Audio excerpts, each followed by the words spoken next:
Hello and welcome to a season recap show. On today's program, we will be going through our biggest hits and our worst misses of the 2022 fantasy football season. We actually have no idea what's coming. Our video team here has preloaded in 15 or 20 clips of us talking back in the summer with strong player takes. We have no idea if they're going to be right. We have no idea if they're going to be wrong. There's going to be some ugly stuff. Hopefully there'll be some good stuff as well, all in good fun. For this, I am joined by two take artists themselves, Mike Leone and Evan Silva. I see Leone wearing the Capitulate t-shirt. Capitulate, of course, the definition is to surrender to the spreadsheet socialists due to irrefutable facts. Leone, how's it going? It's going pretty well. Awesome Super Bowl last night. And yeah, I mean, it's fun to look back on what we thought 6 months ago with like way too high a degree of confidence, most likely. Yes. Evan, how's it going? Yeah, I mean, there's just, an ongoing divide between Leone and I. He's here to capitulate. I'm here to defend myself. So I'm on the defensive today. All right. We're not going to dilly-dally today. Let's get right into it. Steven, us three have no idea what's coming. Steven, producer Steven, is in the background. He's going to roll the clips. So, Steven, let's go with clip number 1. Don't draft Jonathan Taylor first overall. Jonathan Taylor only projects to play on roughly 2/3 of the Colts snaps. The Colts are going to be much more pass heavy this year under Matt Ryan, and that's going to lead to a much bigger role pass catching specialist Nyheim Hines. Remember that Taylor had 26 carries from inside the 5-yard line last year, 10 more than any other player in the entire league. That will regress. And finally, the Colts were 4th in time of possession last season, allowing JT to lead the entire NFL in carries. That will also regress. I have Jonathan Taylor 4th overall in my rankings. Shout out to me / us. I think the big thing on the JT stuff is that touchdown rates are going to regress, right? If your whole argument for taking guy first overall is that he's going to score a lot of touchdowns, that's really, really hard to sustain. Running backs with that big of a workload sustaining health is also difficult to sustain. And remember, Jonathan Taylor had not missed a practice since high school. That means nothing for having a full workload in the NFL. And so not that I thought Jonathan Taylor was a bad pick. Leone, we took him in the 10K when Christian McCaffrey was already gone. I didn't think he was a bad pick. I just didn't think that he was there at the same level as McCaffrey, Justin Jefferson, and Cooper Kupp. So yeah, I think that was kind of fantasy 101 stuff. I know JT was the consensus number 1 overall pick, but I think at least a good start for us here on these clips in terms of getting off of Jonathan Taylor number 1. It outlines the systemic risk of taking it back that's dependent on a lot of touches and a lot of rushing efficiency. You know, if you're going to take that type of back, the offense better be good. And sometimes you just assume what happened last year is going to happen again. Good offensive line for the Colts and whatnot. But, they had some issues, particularly in terms of quarterback play, and it all comes crumbling down. And then the injury was obviously bad luck. But as you said, that can happen to any back that's putting this type of workload on themselves. One more take here. God.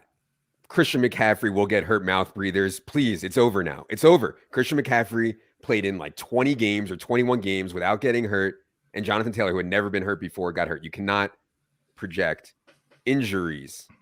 Anyways, let's move on to number 2. Steven, roll the clip. Straight up, 1 for 1, I think Rhamondre Stevenson is a better running back than is Damien Harris. And Damien Harris is a really good runner, but Rhamondre Stevenson is better in the passing game, and I think he's just as good, if not better, as a pure runner. And so I think that this is the year, especially if James White starts out on PUP or whatever, comes back and he's just a niche player. Rhamondre Stevenson is the best receiving back in New England. Pierre Strong, there are a lot of things to like about Pierre Strong, but at the end of the day, the dude is an FCS rookie coming into the NFL as a day 3 pick. And I think that Rhamondre Stevenson has like breakout potential as much as almost any running back that you can get from rounds 8 on.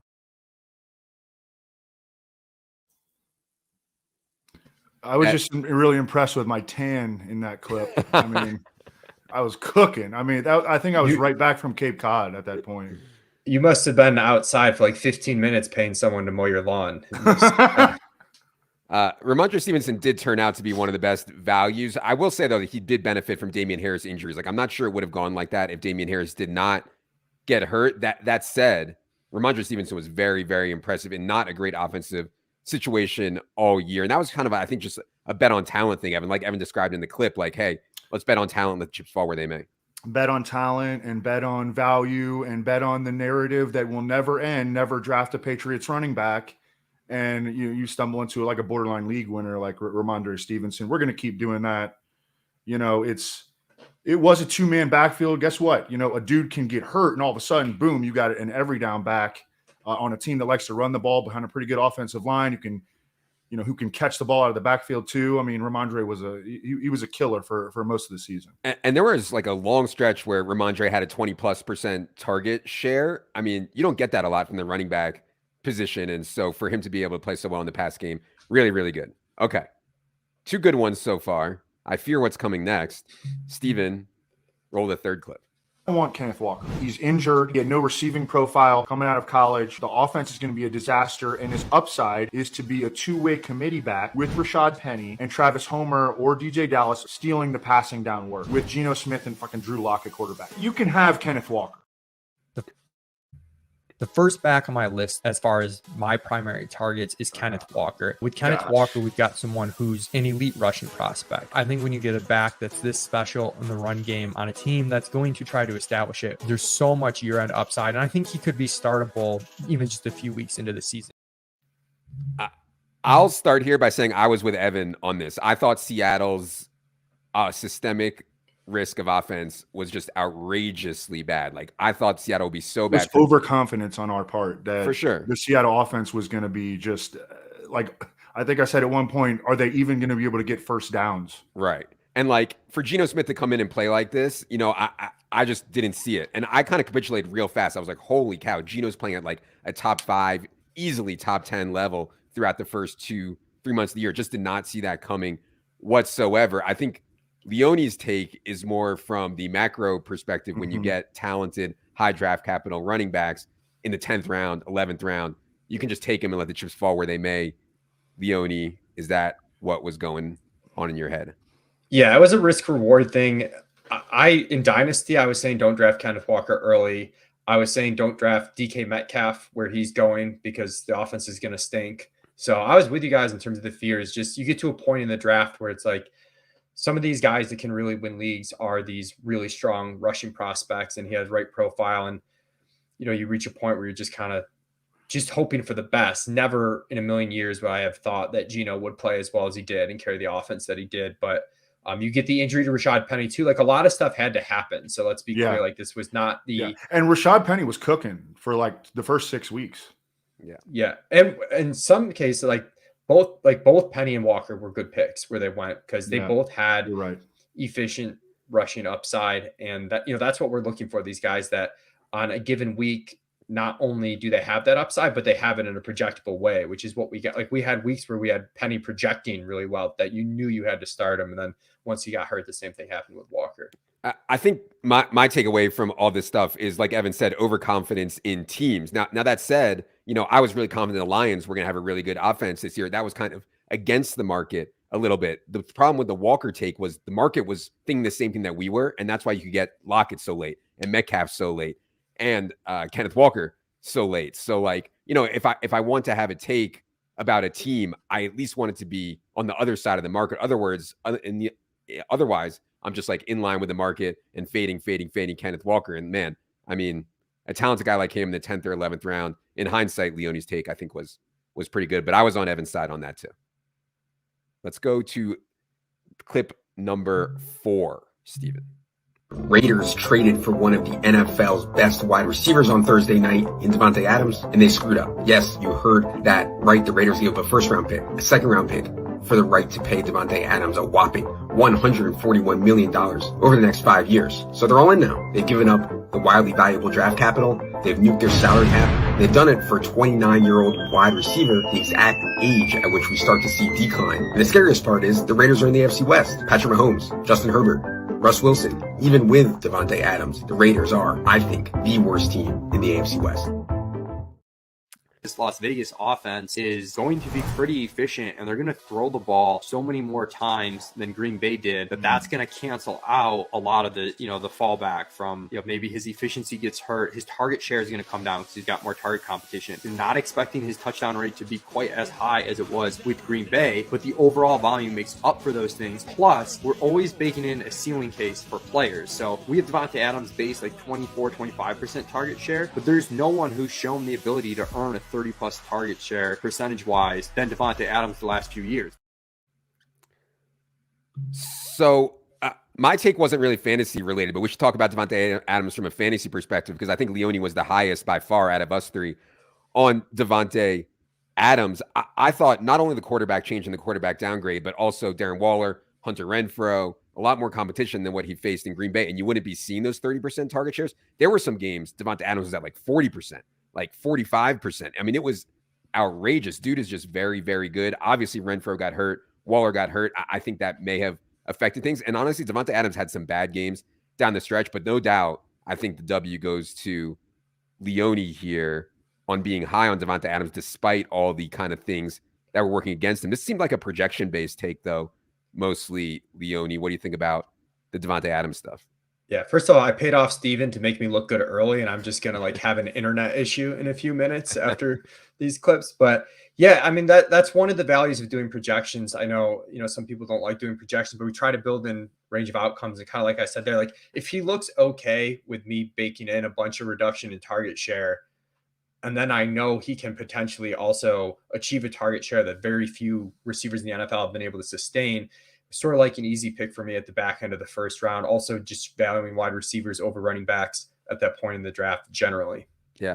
Evan, one thing that we've talked about over the last few years, and I think we've kind of had to adjust on this, is star wide receivers changing teams. We saw it so many times over recently. DeAndre Hopkins gave it to us 2 years ago. And this past year, Davante, Tyreek Hill both had awesome years changing teams. Any thoughts further on the Davante stuff? No, I think that you guys laid it out. Credit to Leone for being on top. I mean, I think that he wound up being like a pretty good value. He was very volatile. He was very boom bust, but he had week winning games. And that's what we're trying to do when we play fantasy. We don't even necessarily have to worry about, I think people worry about consistency too much. What you want to try to do is get a bunch of week winners on your team. And like when Davante Adams has, 3 for 23 in a given week, you have another week winner on your team that's going to, blast off and carry you. Yep. So he was a week winner, no question. I wound up being too low on him. I thought I built like a very reasonable and logical case, but coming back to the projections, I mean, Leone had the best argument, and his advice proved to be the most valuable. Yeah. Shout out to all the Raiders fans who I was on vacation with my family visiting my parents, and I do this video, which, God, I mean, I'm sitting in my parents' guest room doing this video on Davante Adams. Last thing I need is 1,000 Raider fans calling me vile, hate, but we did do the dunk on them video, so that was fun. All right, Steven, I believe we're up to clip number 6. AJ Brown will not finish as a top 25 fantasy wide receiver. The target competition in Philly is unlike anything AJ Brown faced in Tennessee. That would be okay if this was one of a team like Buffalo or Kansas City or Tampa, but it's not. The Eagles last year were 29th in pass rate over expectation and 29th in raw attempts per game. Only Seattle, San Francisco, and New Orleans threw it fewer times than Philly. And honestly, I think Ryan Tannehill is probably better right now as a thrower than Jalen Hurts anyways. Oh, no. Oh, no. Oh, no. Oh, God. Well, I'll say this on AJ Brown. I always knew he was a baller. Jalen Hurts' ascension to superstar as a thrower, incredible as a thrower, is not something I saw coming. And Eagles' willingness to be extremely aggressive in the pass game is not something I saw coming. So I don't know. No excuses, though. I just got to take the L. I know both you guys were way higher on AJ Brown. I think we actually had him ranked towards the back end of the second round, which turned out to be ahead of market and a really good value. So not pretty, though, for me. Any AJ Brown thoughts, Leone? Just like a bet on talent thing. Sometimes these changes are tough to see with the offenses, but I do think there was a little bit of signal that Philly wanted to throw more and they just couldn't the previous season, and the acquisition of AJ Brown maybe signaled that, but it could have gone bad. It was kind of like an upside case thing. Yeah. In fairness, everyone struggled with this, and that could be everyone struggled with the situation throughout the season because, again, nobody ever wanted to play A.J. Brown or Davante Smith. I mean, for really the reasons that you outlined before the season. Not that makes it okay. We're trying to get stuff right here, but like this one was tough, I think. From a DFS perspective, to what Evan's alluding to, AJ Brown and Davante Smith on a weekly basis were like 2%, 5%. I mean, there were a couple weeks they were kind of chalky, but most weeks they were like completely unowned. I'm not sure exactly why that was. They never projected that great, like off the wall that great, because Jalen Hurts gets so many rushing touchdowns. I think is at least part of it, Leone. But yeah, I don't know why people didn't end up wanting to play them. Drew, of course, flag planted AJ Brown on a weekly basis. I was more of a Davante guy, man. I love Davante. And like me and Evan and I have been talking for the last like month or two. Like the difference between Davante and AJ Brown, I don't think is that great. But maybe Steven will clip that and it'll look really bad next year also. But those yeah, guys were beasts in the Super Bowl too. I mean, Eagles are loaded. Yeah. Leon, any thoughts on why nobody wanted to play AJ Brown and Davante in DFS every week, or why they didn't project like off the wall ever? Yeah, well, it was kind of like split target share between the two of them, and like some of the stuff you mentioned, they still didn't project for a ton of pass attempts, so it was just hard for them on base to like get really good. Like we had them, people who built with ceiling projections would get them more frequently, but if you're building the base projections, it was just tough. They were just priced in a weird pricing band that they were never like that great of values. Yeah, they were pretty expensive all year. All right, let's get away from that one. That one is really hideous. Next one, please, Steven. Your Jalen Hurts MVP tickets in now. Any number around 40 to 1 is great. Get in your bets before that number moves too much. With the addition of AJ Brown, Jalen Hurts is now throwing to a top 5 wide receiver. He's also throwing to a potential breakout candidate in sophomore wide receiver Davante Smith, who we haven't seen that big playability yet, but it's coming. An athletic, high upside tight end in Dallas Goedert. So the weapons are there for Jalen Hurts. I fully expect Philadelphia to be more aggressive and more efficient throwing the football this season. And we all know Jalen Hurts has the rushing chops to put up video game type numbers. He's our QB6 in fantasy right now and in line for a massive, massive season. Man, I had a lot on the Jalen Hurts 40 to 1 MVP. And I actually think if he didn't get hurt, like he really may have won. If he didn't hurt his shoulder down the stretch there, he really may have won. That would have been an absolute all-time call. I will say, though, that the Leone and a bunch of other people, including Evan, 40 to 1 MVP takes did allow me to get a bunch of good hedges in on Mahomes. So, like, that's one thing you're doing when you're building a futures portfolio. If you get in these long shots and they get into a favorite range, you can start getting Patrick Mahomes at 2 to 1, 3 to 1, and stuff like that, and build a portfolio of getting all guys at plus prices. I'll tell you what Jalen Hurts was the MVP of the Super Bowl, because he was the most valuable player on the field in that game. I just want to shout out some guy. He's a Draft Kit subscriber, and he said he loved the Draft Kit before the season. He said, every week I'm going to let you know, because you have Jalen Hurts ranked ahead of Patrick Mahomes. Every week I'm going to let you know that you ranked Jalen Hurts ahead of Patrick Mahomes. And when Patrick Mahomes smashes him in fantasy points, just messing around, but shout out to that guy. Listen, Hurts outscoring Mahomes, it was a take that we had before the season in fantasy points per game, but I didn't feel like overly confident in it whatsoever. But I mean, they were all in the same tier, and they actually they finished in the same tier in terms of points per game. Yeah, it was hard with the projections too, where I think we all had a kind of a take where it's possible the Philly offense is really, really good, but in some spots like Davante Smith, it was tough for us to stay ahead of market, using the projection. I talked about how like it helped with Davante Adams. There are times where it was a little bit difficult to get the numbers to quite work to get Davante Smith and Goddard ahead of market, and they were successful. So that was a challenge for us. Yeah, at this point, we need to play some misses because we need to get these out of the way. Yeah. Those are the Eagles takes. We had one good Eagles take. We had one bad Eagles take. From me, let's see what Steven has next. only a few guys every year truly tilt fantasy leagues. And I mean, there's an outside chance that Ronald Jones could do that, is in a high scoring offense. And we know that he can run the ball. I mean, he's absolutely an NFL caliber runner. And I think he's the best runner on the Kansas City Chiefs. And I really like their offensive line too, by the way. They really coalesced, came together down the stretch. Now they're bringing it back. Make it stop. They're going to be able to run the ball this year, and they don't have Tyreek Hill. I think they might run the ball a little bit more this year than they have. Rojo Truther, I think like Ronald Jones running for 1,100 yards and 7-8 touchdowns. Oh my! Very much within Make the it stop. Outcomes. Oh my God! That I'm sorry. I'm sorry. I mean, RB 124. The problem.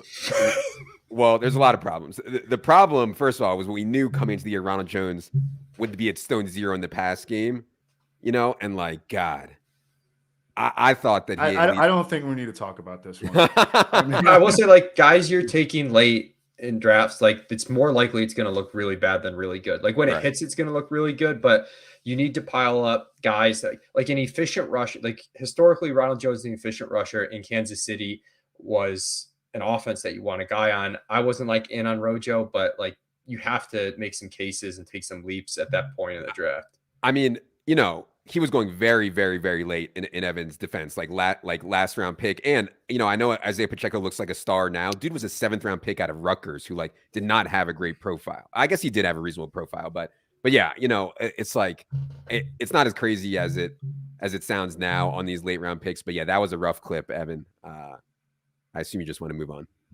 Yeah. Can we do that? Okay, let's go. I think the odds he outscores Stephon Diggs aren't even that crazy. And if that happens, Gabe Davis is putting together an absolutely stunning league-winning season. The offense is so good and they throw at such a high rate. And it's not like Gabe Davis is going to be buried on the bench. Maybe he doesn't play as big of a role that we think, but in games that either, Cole Beasley or Manny Sanders missed last year, the opportunities were there. He was on the field. He was fine. And then from a ceiling perspective, they had all these wide receivers healthy when they got to the very end of the season. And that wild card game, he played every single snap. He led the wide receivers in snaps while the first team was out there, and somehow that got missed a little bit, but they clearly thought he was their best talent last year. He's got another full offseason ahead of him. Oh boy.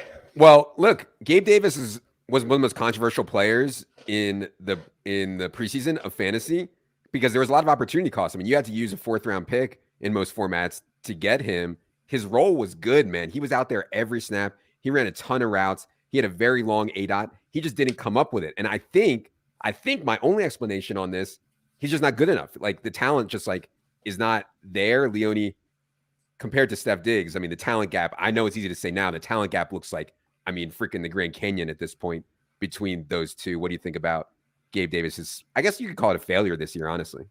Yeah, I think you have to call it a failure. I do think he wasn't 100% at points during the year, but ultimately was too bearish on Diggs and too bullish on Gabe Davis. I think I maybe just overplayed a little bit. Like, Diggs had a down year and it was just kind of like a random down year. And I was like, oh, he's starting to get towards 30.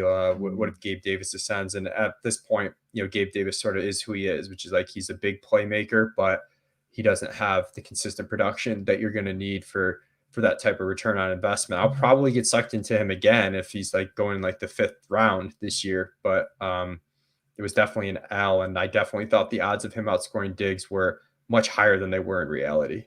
The Bills are really good. I think they finished number 1 in Football Outsiders DVOA as a team. They need help on offense. I mean, I think Gabe Davis, they should want him to be a 3rd receiver and not their 2nd receiver. They need another playmaker on offense. They need help on the offensive line.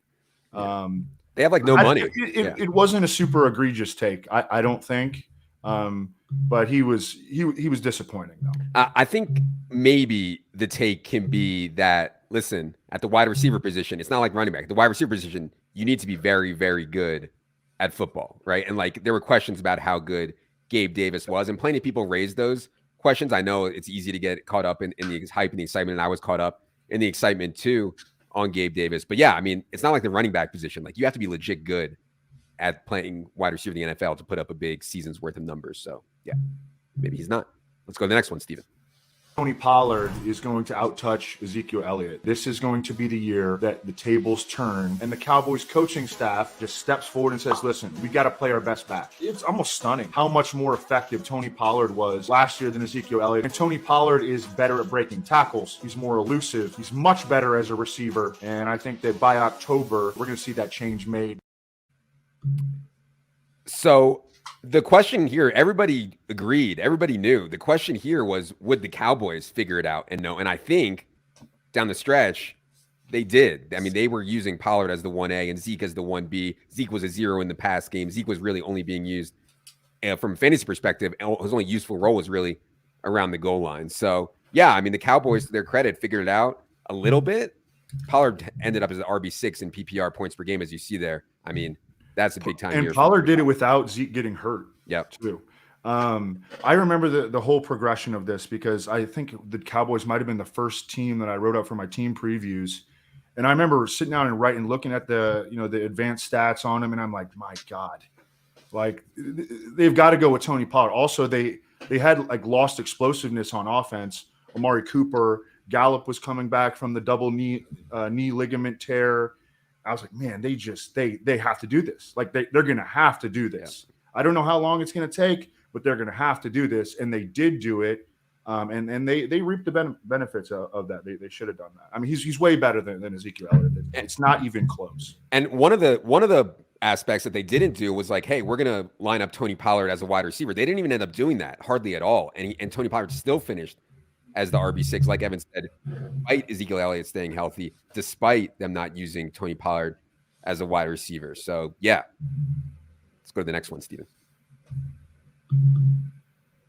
My favorite fantasy football quarterback sleeper for this season is Daniel Jones. Remember Josh Allen? Josh Allen came into the league as a guy that nobody liked because he was inaccurate and unproductive in college, but he was big. He had a big arm and he could run. That sounds a lot like Daniel Jones, who could also run, also has a big arm, also had high draft capital, and now he gets Brian Daboll, Josh Allen's former coach. Brian Daboll will run a spread offense, and the Giants have weapons. Saquon Barkley, Kenny Galladay. They just drafted Wan'Dale Robinson. Kadarius Toney showed flashes. Giants have a chance to do what the Bills did over the last 2, 3, 4 years, develop Daniel Jones into a star in fantasy.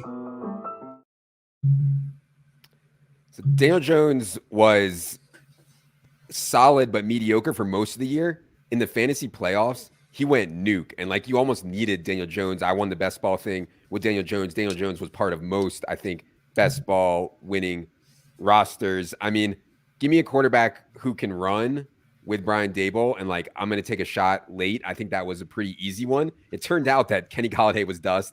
Kadarius Toney was dust. Wan'Dale Robinson barely played and Daniel Dimes still did it. So to finish as the QB9 in points per game was an insanely impressive year for Daniel Jones. A really strong hit by you.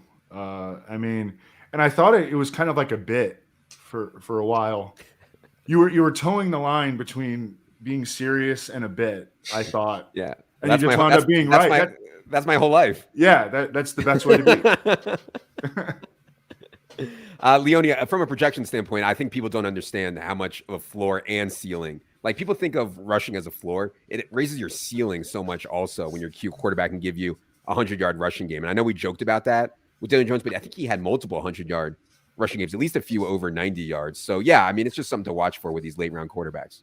Yeah, especially when you're comparing them to, I mean, like Matt Ryan and Mac Jones, like realistically, what are those guys going to give you? Like you're drafting a little bit of safety. It's not worth it. Yep. All right. Let's move on, Steven. Next one. Burrow is overrated in fantasy. To be an elite fantasy contributor at the quarterback position, you need to do at least 2 out of 3 things at a really high level. That's passing efficiency, pass volume, and rushing fantasy output. With Joe Burrow, you're getting only one of those 3 things, efficiency, making him an easy pass as a quarterback 6 off the board right now. So the thing about Joe Burrow is when you have T. Higgins and Jamar Chase and Tyler Boyd, like they can elevate. And I'm surprised you had this take, Leone, because that was your take on the Tom Brady going to Tampa thing. I wasn't in on Tom Brady in his first year in Tampa, and Leone was like, no. He has Mike Evans and Chris Godwin. He's going to smash. So I don't know where we got lost here on this, Leone. How were you so low on Burrow?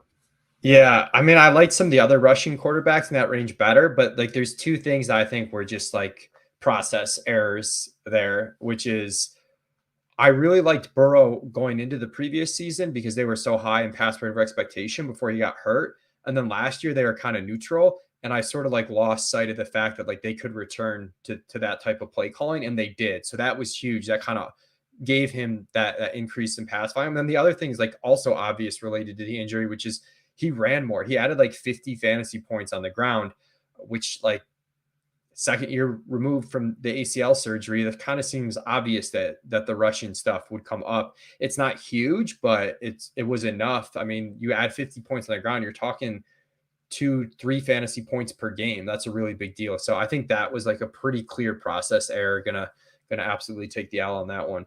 One thing about this too is we talked to Brandon Thorne before the season, and while he didn't think that the Bengals offensive line was good, I think he had them, 23rd or 22nd. That's a massive improvement from where they were previously. And so I think that gave them a little bit more confidence to increase that pass rate over expectation. But yeah, Joe Burrow has these massive ceiling games for a pocket quarterback, man. Like he's so good in DFS because the Burrow doubles are just, God, they're so good when he goes over 400 yards, which he's done so many times. It seems like already is so good.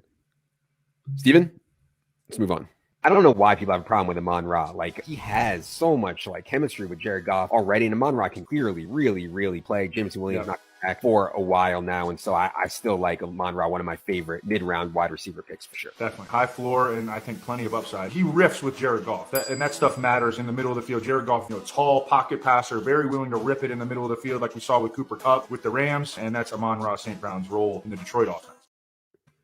The consensus take in the preseason, like early on, like July, was that Amon-Ra only went off at the end of the previous season because everybody else was hurt, and like, again, at the wide receiver position, you can't do what Amon-Ra did at the end of the 2021 season without being very, very good at football. So I thought that was, kind of a really easy one. Evan, I think that was one we were on from kind of the whole process there. And that was a really big hit. At the beginning of the year, he kind of cooled off at the end, dealt with some injuries, but was certainly a hit, I think. That dude is tough as nails, by the way. I mean, Amon-Ra St. Brown is a super fun player to watch. I agree with Drew Jinkmeyer. I think the worst take I've seen on this show is Levitan getting rid of the facial hair. I don't know, what, you trying to look young or something? I'm trying to be on the team, man. I don't know. My wife likes my shit. I don't know, man. Yeah. That's an acceptable answer. Great call on Amon-Ra St. Brown. All right, let's move on, Steven. The way I think about Kyle Pitts is the ability to essentially fill my tight end spot with a wide receiver and the number one target on his team. Note that last year, Kyle Pitts was slot or wide for 523 of his 772 snaps. And as a 20-year-old rookie last year, he caught 68 balls, 1,026 yards, 1 touchdown. Obviously, the touchdowns will regress positively this year. And dude's going to get better. I mean, he's still 21. He's just going to keep getting better. And so I just want to fill the tight end spot with a wide receiver and hopefully crush people in that spot all year. Well, I had one thing right. Elite tight end is incredibly valuable in fantasy. However, when you use a third-round pick in the hopes that somebody is an elite tight end and they're not, I mean, that was a real killer, man. And I had some pretty good teams that just never recovered from the Kyle Pitts third-round pick, because not only did you lose a ton of opportunity costs in the third round, but also I was like scraping a tight end because I didn't take any others. I was like, oh, I have Kyle Pitts now. Why do I need any other tight end? So just a disaster all around. I mean, for all the good takes we had, like this one really covers up a lot of that because it was just such a stone cold disaster. And honestly, I'm not even really sure what happened fully, other than they showed no desire whatsoever to scheme the football to Kyle Pitts. Obviously, quarterback play was a problem, but I just couldn't believe that with no Calvin Ridley out there, that they weren't like, hey, let's just force feed Kyle Pitts. We'll talk about this more in the podcast this week, Evan, but do you have any ideas on what happens to Kyle Pitts this year? Yeah, I mean, I think that he's still a growing player. They did not go out of their way to scheme him the ball. They played extreme run-heavy offense, and they didn't have good quarterback play. And that's the extent of it. I still think that Kyle Pitts is going to have a monster season at some point in the very near future. But obviously and he was a super hype bunny. I mean, you were not the only person that was hyping the crap out of Kyle Pitts. I mean, Oh, I know. Because people really, really wanted that one to happen. I mean, but I think people are starting to understand, Leone, like the whole how valuable getting a crusher at tight end is. And so by the end of the draft process, he was actually going before I even wanted to take him, like end of the second round. And I thought that was getting too far overboard. I was taking him like beginning, middle of the third round, which turned out to be a disaster too. But yeah, any thoughts there, Leone? Just, I mean, first of all, it was like a 1 percentile outcome season, like all things across the board, health, his personal efficiency, and the play calling. But I do think there were some signs that the play calling could be really bad for him last year. When you go from a quarterback like Matt Ryan, they were like one of the worst teams in point differential, and they were still only middle of the pack in pass attempts. Then you go to a quarterback in Mariota or Ritter, where you're going to have more sacks, you're going to have more scrambles, you're probably going to call less pass plays to begin with. I do think the market kind of glossed over some of that and, just chased the steam a little too much. Yep. The other bad thing that I had at tight end, I don't know if we're going to show this or not, but like when I didn't get Pitts, I was like, or when I was like, oh, I need Mark Andrews. So like, and Mark Andrews turned out to have a really rough middle/end of the year also. And so, if you didn't get Kelce, you were better off waiting. And we'll talk more about that on the podcast this week. Blake, and I think this is my friend Blake has a good question. How far does Kyle Pitts ADP fall next year? Dude, I don't know if he's going to fall a ton. I think people like absolutely love Kyle I think Pitts. People will talk themselves right back into him. Particularly in best ball, where like you get this huge edge at the tight end position when you have a good one, like he's going to go really high in best ball. And by the way, our best ball rankings, we're working on them. It should be up by the end of the week, our initial run. All right, Steven, let's go. Travis Kelce will be 33 in October. Now, the opportunity, as Evan mentioned on a previous show, is massive with Tyreek Hill gone. And I don't think that Travis Kelce is like getting ready to fall off a cliff or anything like that. I just think that there's some chance he's slowing down slightly. But man, it's hard not to project Travis Kelce for an insane amount of targets. And I share some of your concerns, but you look at the rest of this pass catcher core, and it's a bunch of role players. Juju Smith-Schuster, role-playing slot receiver, hasn't been good in a few years. McCole Hardman is the classic outside vertical perimeter role player. Sky Moore has a chance to be more, I think, but he's also a second-round pick who was passed over by a lot of receiver-needy teams. So I think you keep smashing the button on Travis Kelce, period. I mean, this is Patrick Mahomes' alpha target. And that's really all we need to know.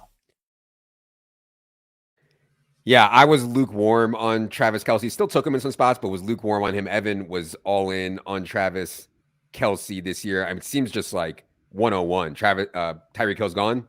Travis Kelce's going to smash. And that's honestly what happened. He was such a big edge through most of the season. Like we have the stat there, 5.9 more points per game than any other tight end. It's just a huge advantage.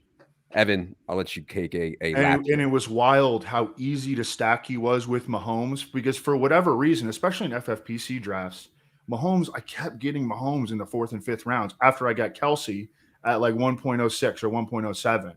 I mean, it was crazy how easy to stack they were. Yeah. Leone, will the age model be baking into Travis Kelce's ranking for and projections for the 2023 season?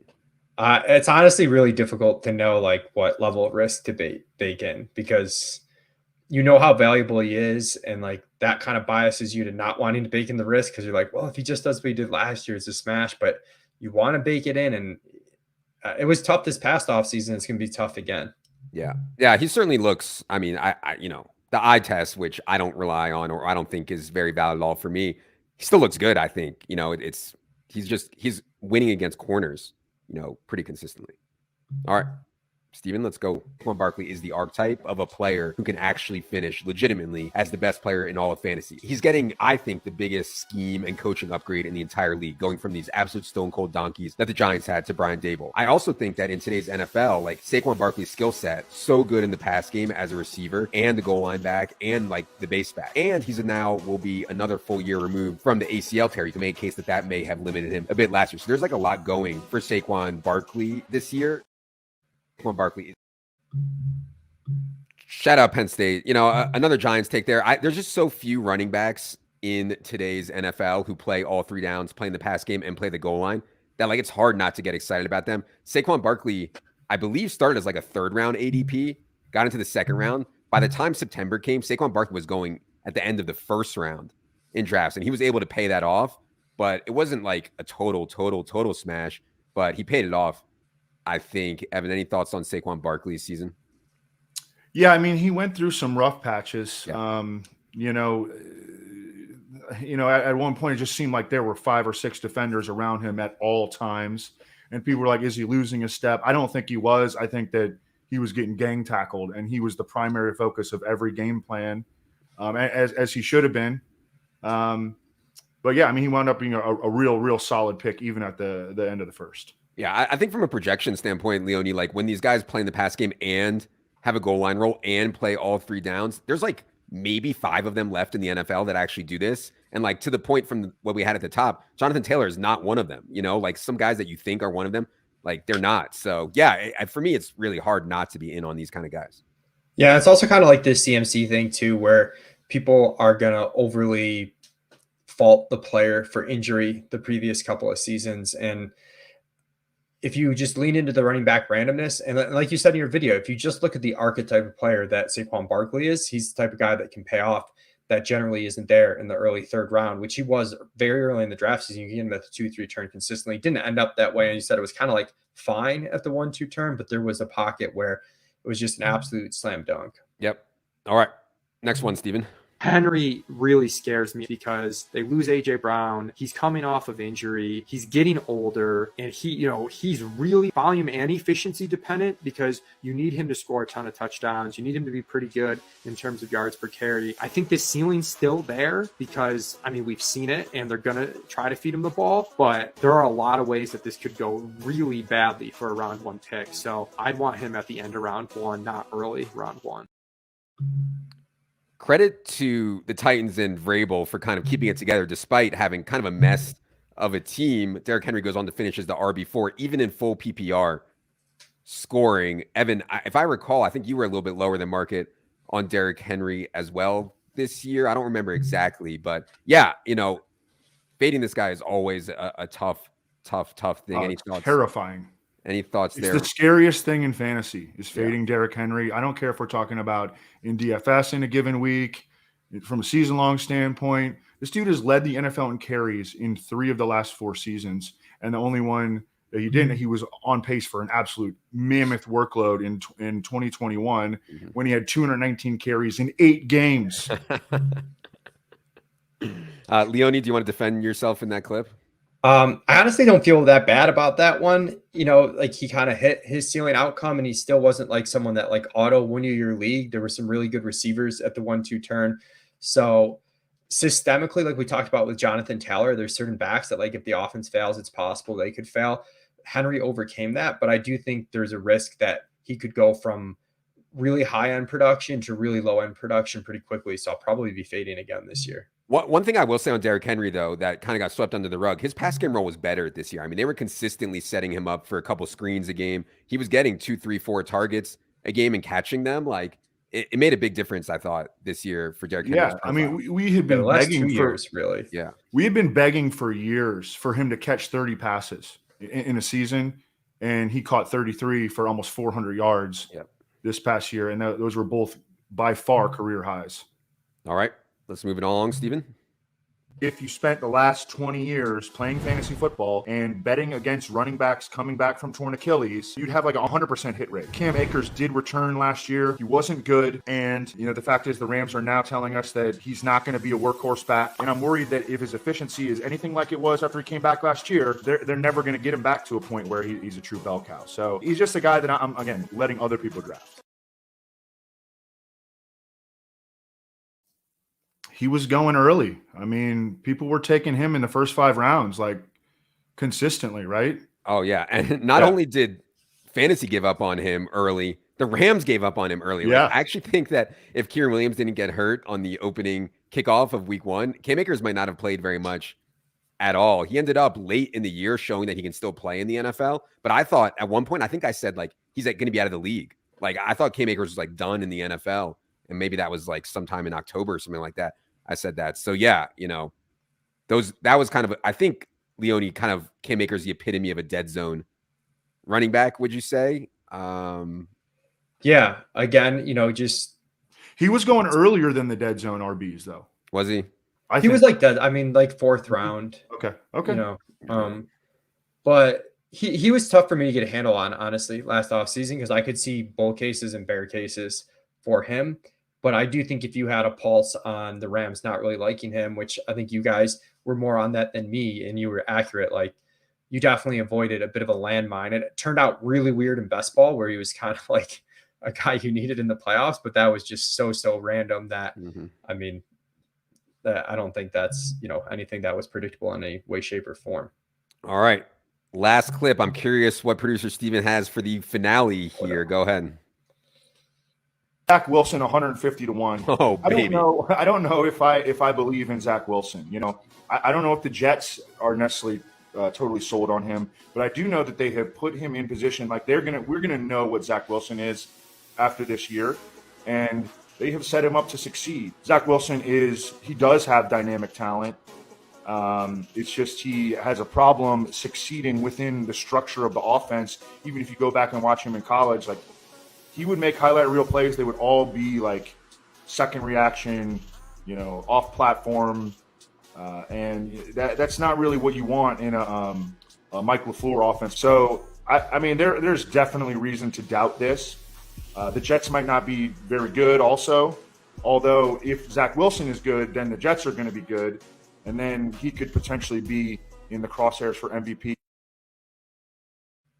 Sometimes you take Jamal Williams at 100 to 1 to lead the NFL in rushing and it hits, and sometimes you take Zach Wilson to win MVP, and he's bagging groceries at Safeway next year. I mean, it's all in the game.